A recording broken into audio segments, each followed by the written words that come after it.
Breaking news tonight, a heartbreaking reveal. Mommy says her missing little girl, just 6 years old, was eaten by wolves. Really? Where's Oakley?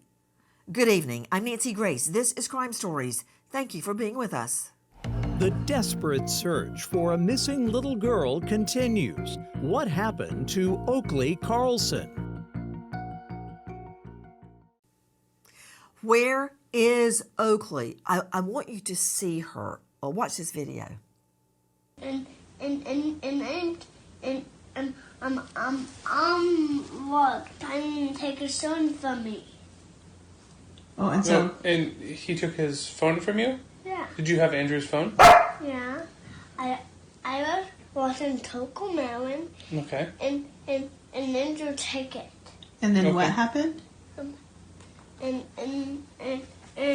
Jordan put him back in his bed.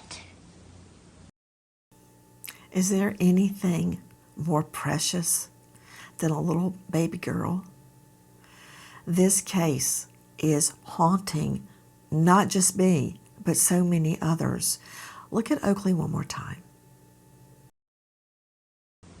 And Jordan put Andrew back in his bed? Yeah.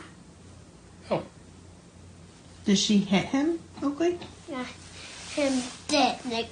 We do hard, Nick. Jordan. Or why did she hit him? Cause her was him was being mean. Why was he being mean? Like, "Rah!" How many nights I have lain awake wondering, where is Oakley?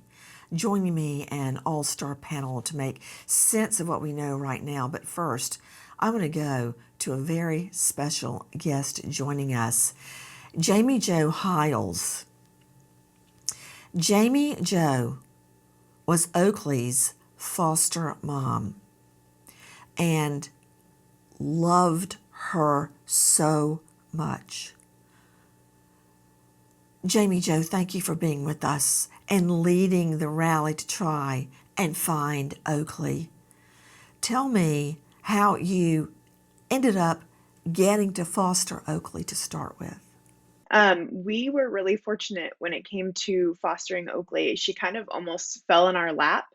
It was as if, a family friend contacted us and said, "Hey, I know of a foster child that is most likely going to be put into adoption. Is this something that you're interested in doing?" And my husband and I looked at each other across the couch and we just were like, "Yeah, let's do it."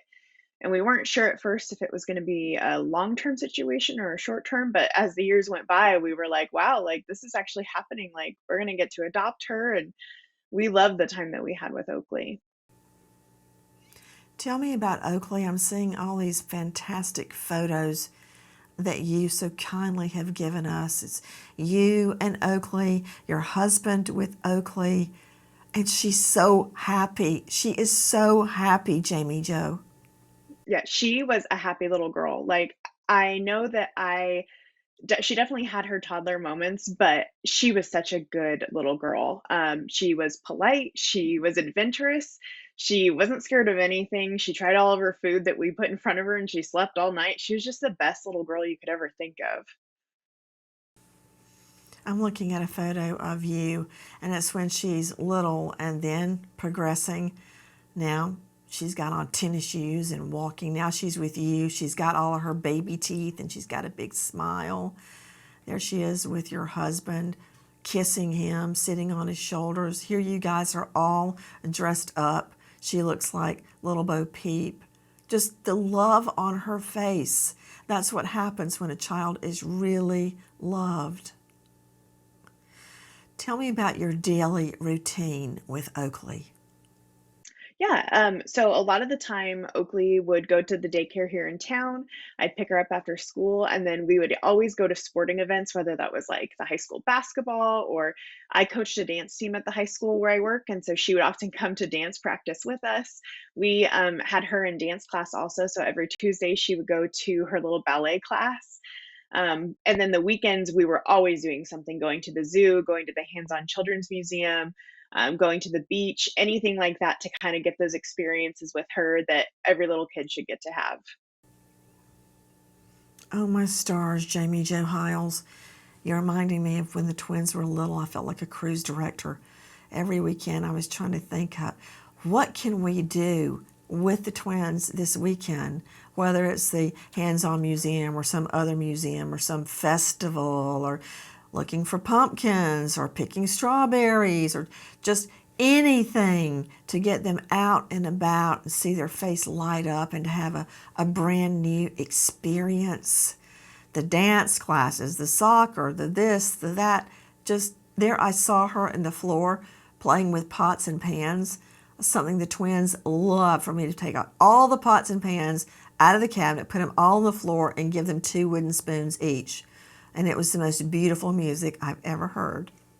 Why couldn't you keep Oakley?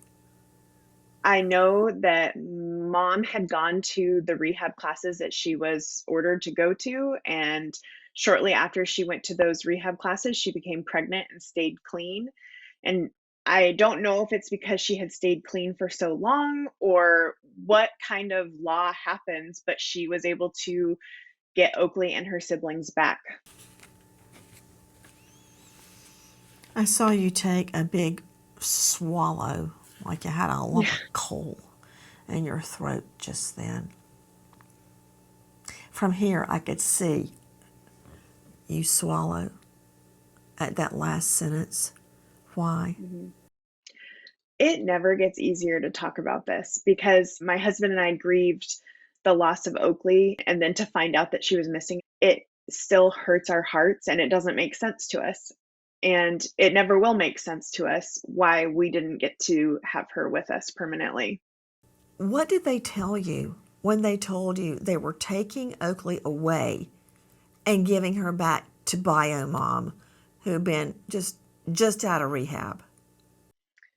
Uh, so it was really confusing at first because in the spring we were asked by our social worker, Angela Fries, if we would be interested in taking the new baby when it was born. And my husband and I were like, yes, we would be interested in taking Oakley's younger sibling. And then the next month at the next health and safety visit, we were told, Never mind, like that's not an option anymore." And then it slowly kind of came to that, oh, she's going to be returned. And when my husband and I went to fight it with the Grace Harbor Department of Children, Youth, and Families, we were told, she's not your daughter. You need to let go of this. I bet that hit like a ton of bricks. Yeah, and I'm not a confrontational person, and I had my whole listing of like, you're going to give this child attachment disorder. She's barely spent any time at their house and you want to return her in the next month. Why do you think that this is conducive to her or the parents? It seems like an asinine plan to me for somebody that has struggled with drugs to have a baby, get all of their kids back at once and be able to cope and do okay. Like, doesn't that seem like a plan for failure at the kid's expense?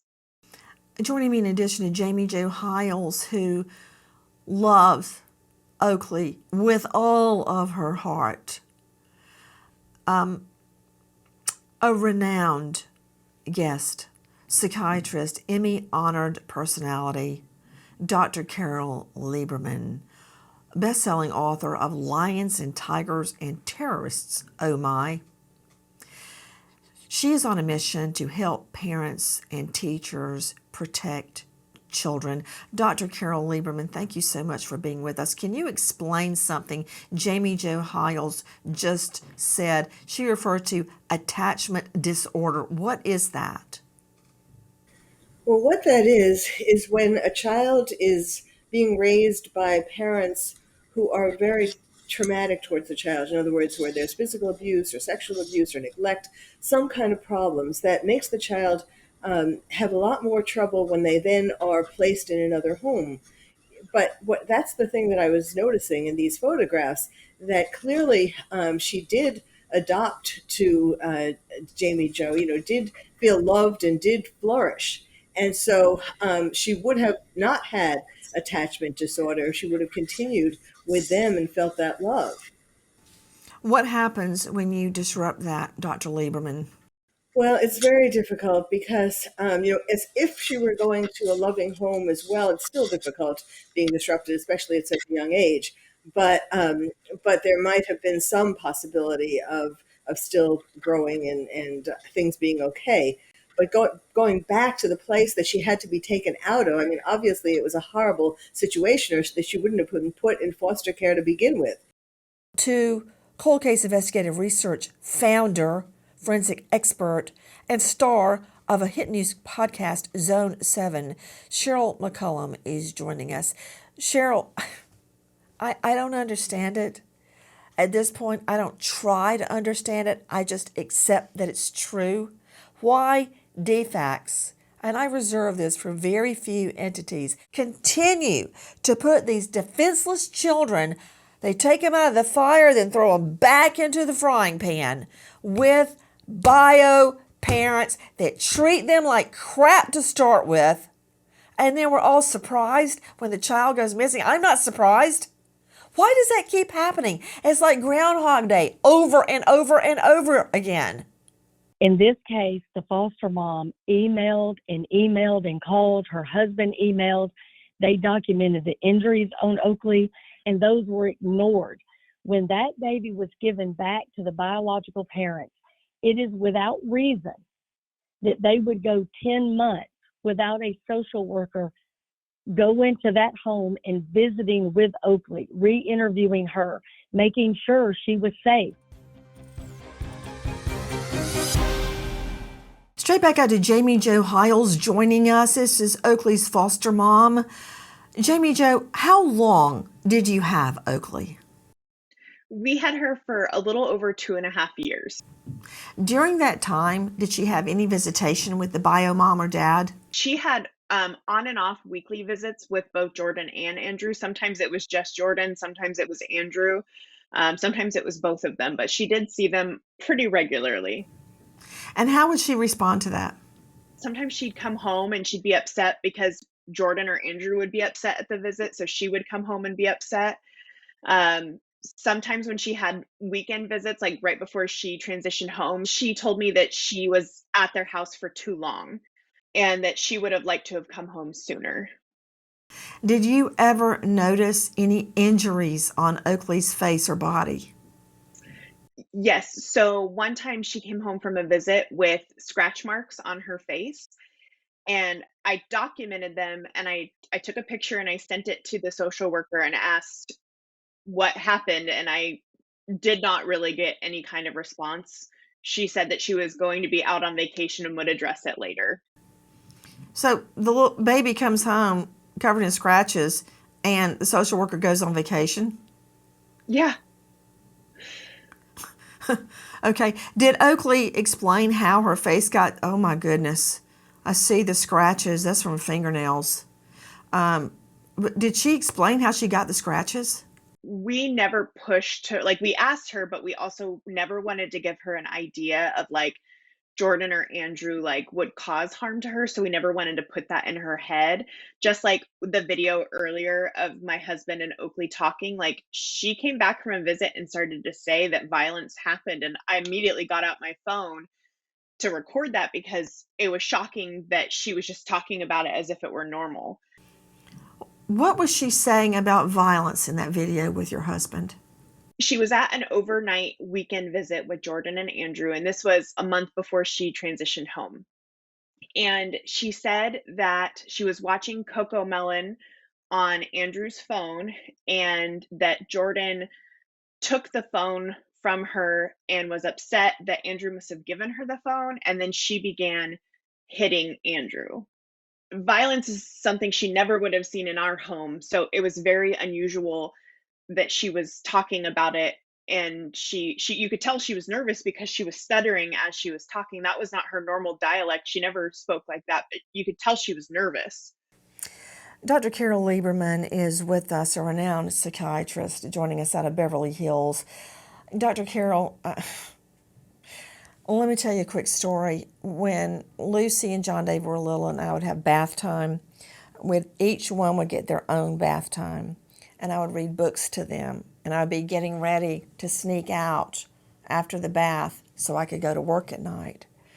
So I would read this one book called Caps for Sale, I think it was, and it would be about, I've got a point, a guy that sold caps, and it was a children's book, and they were stacked up in a big stack. And a bunch of monkeys got the caps and ran off with them. And the salesperson, the guy, said, "Give me back those caps," and in the book, and had his fist like that. And so I would act it out like I just did with you. And I remember Lucy would go and just look at me like when I said, "Give me back those caps." And then she would look at the book, at the picture of the man arguing with the monkeys up in the tree.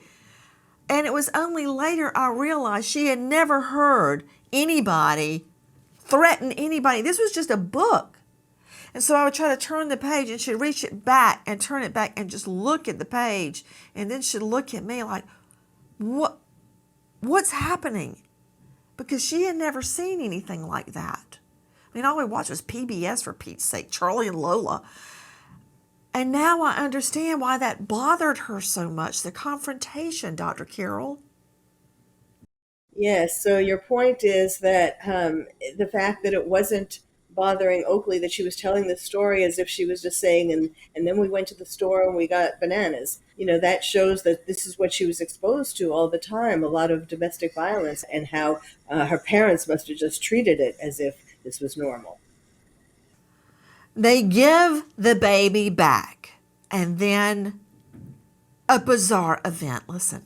Andrew Carlson calls police fire dispatch to report a fire at the family home earlier in the day. He tells dispatch his daughter used a cigarette lighter and caught the couch on fire. Carlson says he doesn't need fire response, just wanted to report the fire. Jordan Bowers tells others Oakley started the fire, and it took 4 hours for her and Carlson to extinguish the blaze. Fire investigators confirm a fire at the home, but say it appears to have started in the microwave, not Oakley using a lighter to start a fire. Dave Mack is joining me, crimeonline.com investigative reporter. I worked really hard to develop an expertise in prosecuting arson, Dave Mack, as you and I have discussed when I was a prosecutor, because first you have to prove a crime even happened. Then you have to get to the bottom of how it happened and who did it. They're a technical type of prosecution and investigation.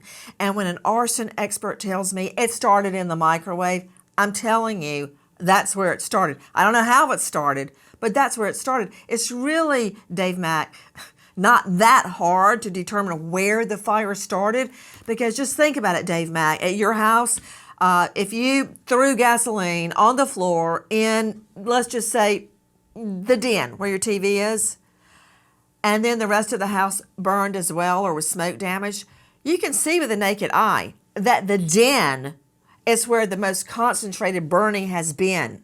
That's where the most damage is. You can even see where accelerant can be poured onto the floor sometimes. You can smell it. So if they say it started in the microwave, they know that to be true, probably from the naked eye. But yet the parents blame Oakley. Oakley's just a baby. They're saying Oakley started the fire, but arson investigators say it started in the microwave?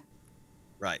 From the earliest call to the fire, they said, oh, man, she lit it. Our daughter was playing with a lighter and the couch caught on fire. That was their claim, blaming Oakley from the very beginning, and then even said that with one of the other children who repeated the lie. So, Jamie Jo Hiles, when you heard there had been a fire and that Oakley started it, what did you think? I'm 37 and I can barely use a lighter. So that was alarming to me that suddenly this 4-year-old has the grip strength to start a lighter. But secondly, one of my friends shared the GoFundMe that Jordan had started to get money to help them with the fire. And that was alarming to me. So I immediately screenshot all the pictures of the damage of the house and I sent them to DCYF and I said, this is not right.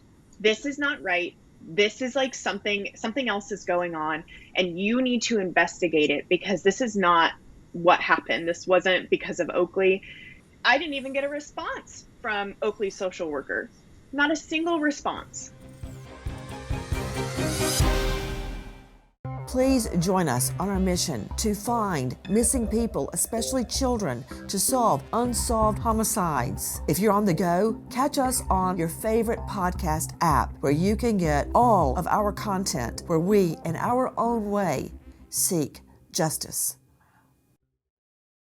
Joining me, an all-star panel. Let me go out to Jarrett Ferrantino, who's joining us along with foster mom Jamie Jo Hiles, who actually took care of Oakley and really fought tooth and nail for her not to be returned to these, let me just say, no good bio parents.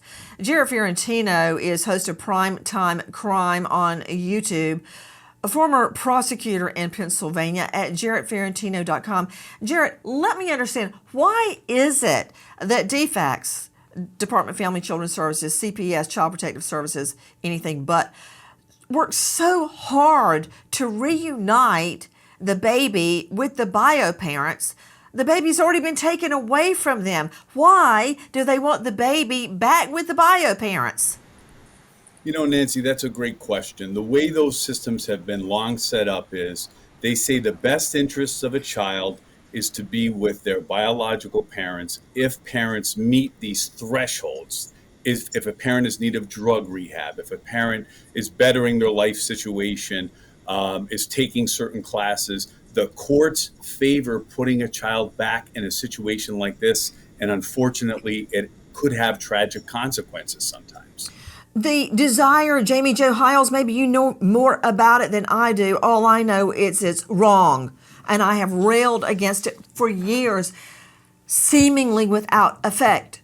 But I've seen one case after the next after the next. Why does the system, DFACS, CPS, put the priority on the bio parents who have already either neglected, abandoned, or mistreated their child?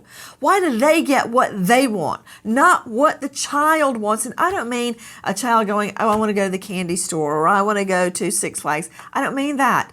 I mean as to where they live. Does the child's voice mean nothing in the system? No, it doesn't. And what's unfortunate is Oakley even had a CASA, which is a court-appointed special advocate, and he is supposed to be the voice for Oakley and her siblings, and he only came out to meet her twice in the whole 2.5 years. And so I don't think he even had a thumb on how Oakley felt or anything. I think that he just kind of did what the courts suggested and what the social worker suggested. But it's really unfair because I could tell Oakley she wanted to see her siblings and her biological parents on occasion, but she didn't want to go back there permanently. But I couldn't do anything about that, but she was forced to. Welcome back. Where is Oakley? So we go from this bizarre fire in the family home to Oakley not being present when the principal comes by with a care package, to then the sibling telling the principal Oakley is no more. Those are very odd words coming from a child. So principal very wisely calls for a welfare check. Listen to what happens. Due to the fire, Oakley Carlson's family is staying at a hotel when the Tumwater Police Department conducts a welfare check. Andrew Carlson tells police Oakley is with his parents, Oakley's grandparents, but he doesn't know his father's phone number and can't remember the address. Carlson's father tells police he hasn't seen Oakley for quite some time. Returning to the hotel, the officer's report claims Andrew Carlson doesn't seem surprised that Oakley is not with his parents. Speaking to Jordan Bowers about her daughter Oakley, Bowers becomes uncooperative and refuses to answer questions. After the officers leave the hotel, Andrew Carlson calls police dispatch and reports Oakley Carlson missing. Jamie Jo, did you know at the time that all of this was happening? What were you told, if anything? I wasn't told anything so I received 2 phone calls when I was at school that day. One call was from the Grace Harbor County Sheriff's Office asking me if I'd seen Oakley, and the second call was from DCYF from Grace Harbor asking if I could take Oakley's younger brother and Oakley when they found her. So that's all I was told. I still have never been told by DCYF that Oakley is missing to the capacity that she is. So you take care of her. You take her in. I'm looking at all those pictures. You're the one that bought that baby blanket right there. You're the one that bought those clothes. You're the one that put the smile on her face and took care of her. The bio parents did nothing except neglect and mistreat her. And now suddenly you're hearing the siblings say, oh, she went back. She went back to live with the foster mom. When you know darn well she's not there. She hasn't come back to you. And that's why they came and called you, why they came to see you, because the sibling was told she was with you. What went through your mind when they called you looking for Oakley? My first thought was, "Oh my goodness, like, where is she? Is she okay?" And then when they said, "Can you take her little brother and can you take Oakley?" I thought, "Oh my gosh, we're gonna get our girl back." And so it was coincidentally her birthday, and immediately I thought, "I have to run to Party City to plan a birthday party for when she shows up at my house." I had no idea for at least 24 hours that it was as bad as it is. No idea. I checked my phone all night that night, waiting for a phone call that Oakley was going to be dropped off at my house. So when they called you looking for Oakley, you get excited and they say, can you take Oakley when we find her? That had to ring a red bell of alarm in your head when we find her. And can you take the little brother, the newborn? And you're like, I'm going to get her and a sibling. And your thought was, I got to go to Party City right now because it's her birthday and we're going to have a party. That's what was going through your mind? Yes, I immediately told my husband and my father, and I said, "We need to get the nursery ready for her younger sibling, and we have a guest bedroom, which is where Oakley would stay, and we'd figure it out later to make it more like not so non-kid like." And I thought, okay, we have to make her birthday special because obviously if she is not at home or if she is being placed back into foster care, she's had a really bad birthday already. So let's try to do something to make the day at least good for her fifth birthday. And then this, listen. Investigators question Oakley's 9-year-old brother, who says Jordan Bowers would put Oakley in the closet, possibly under the stairwell, and has witnessed Jordan beat Oakley with a belt and has been worried about her starving. During a forensic interview with a child advocate, Oakley's 6-year-old sister said her mother, Jordan, had told her to not talk about Oakley. She had gone out into the woods, she said, and had been eaten by wolves. To Jamie Jo Hiles, when did you learn the bio mom told the other sisters and brothers that Oakley went out in the woods and was eaten by wolves?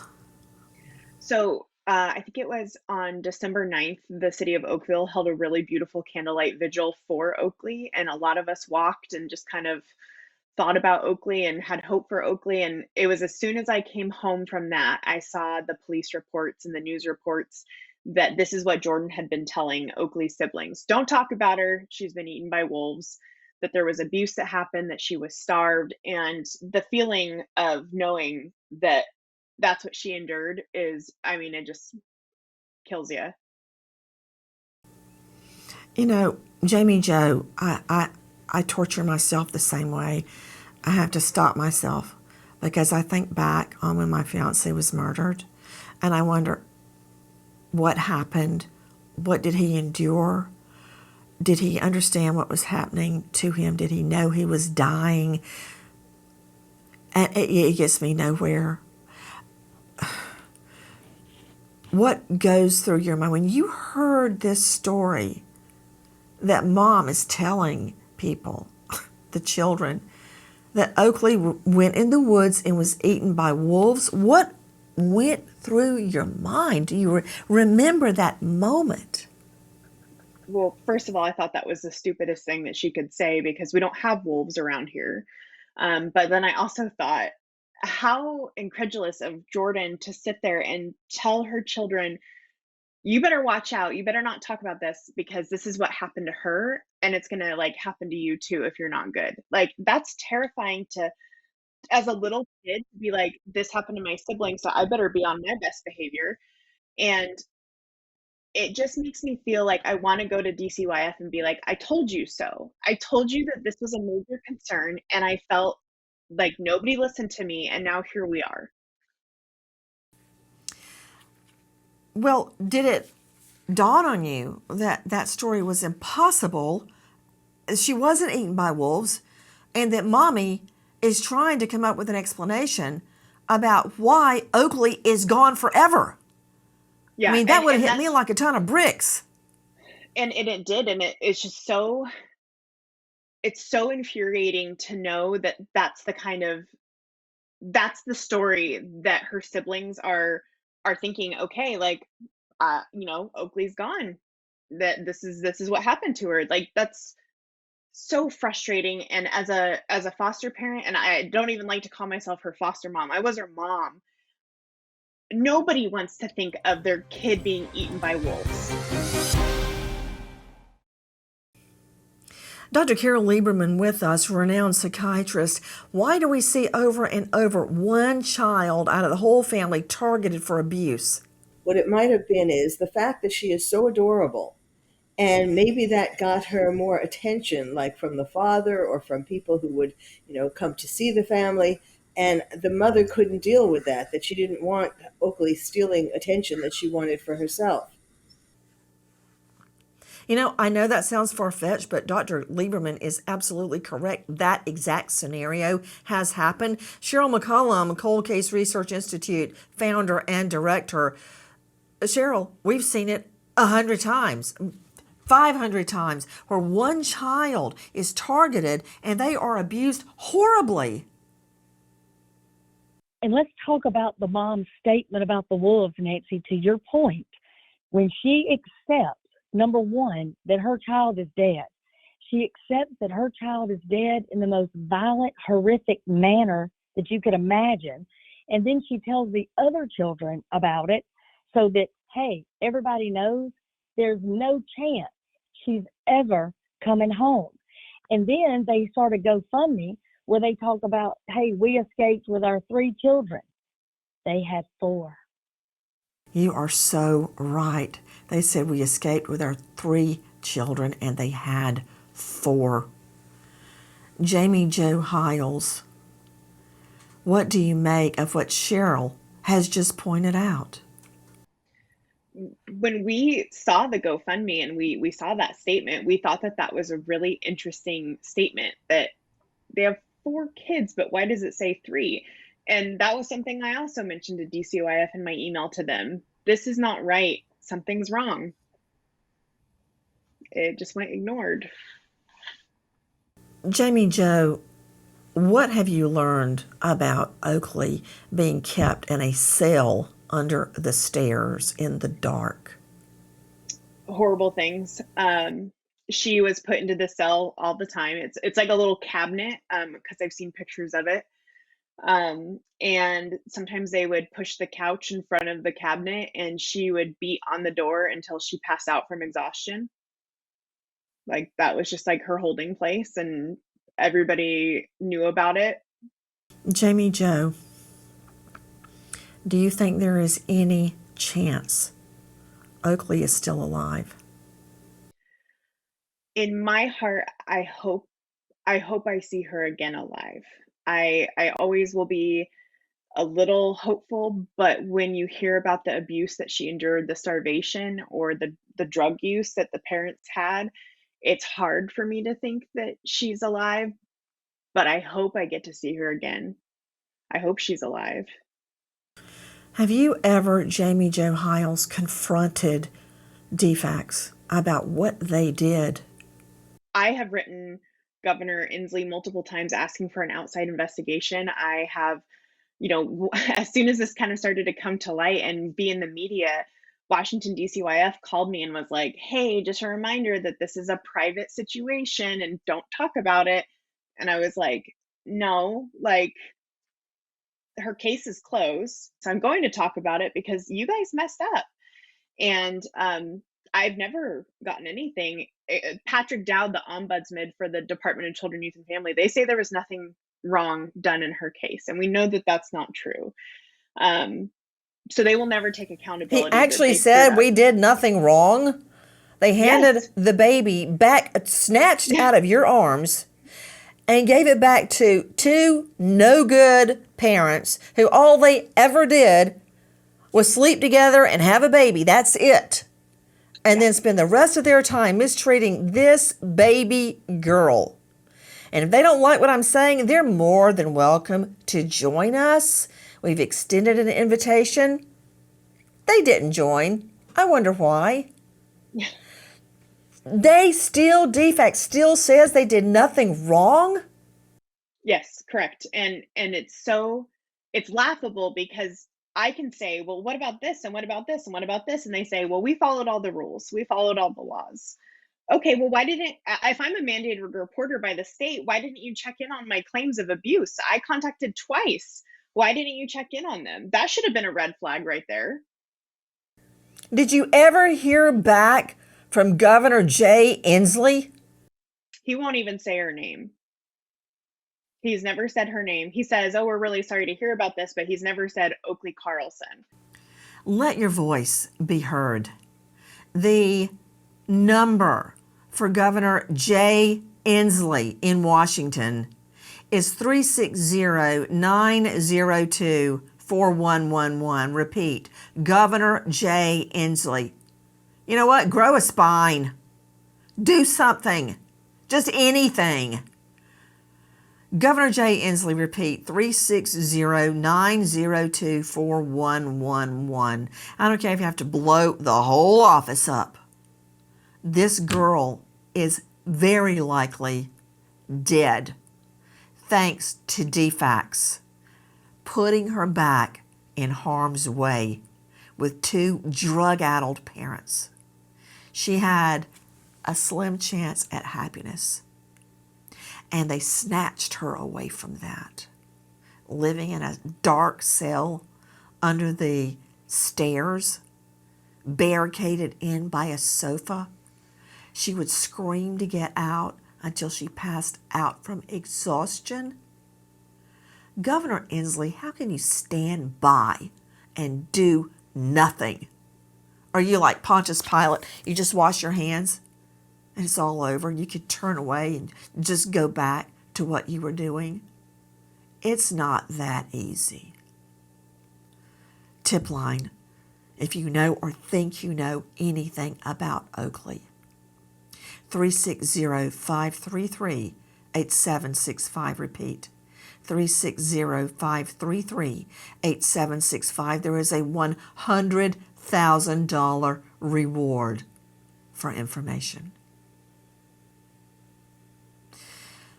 Jamie Joe, thank you for being with us. I fear deeply that when you do see Oakley again, you will only meet in heaven.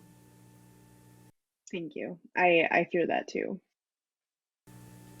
We stop now to remember an American hero, Deputy Sheriff Ned Byrd, Wake County Sheriff's, North Carolina. A U.S. Air Force vet, Deputy Sheriff Byrd, survived by his beloved canine partner, Sasha, and nephews, Tyler, Logan, Gavin, Kobe. An American hero, Deputy Sheriff Ned Byrd. End of watch. Thank you to all of our guests, but especially to Oakley's real mom, Jamie Jo Hiles. Nancy Grace signing off. I'll see you tomorrow night, 6 and 9 o'clock sharp Eastern. And until then, keep the faith. Good night, friend. Please join us on our mission to find missing people, especially children, to solve unsolved homicides. If you're on the go, catch us on your favorite podcast app where you can get all of our content where we, in our own way, seek justice.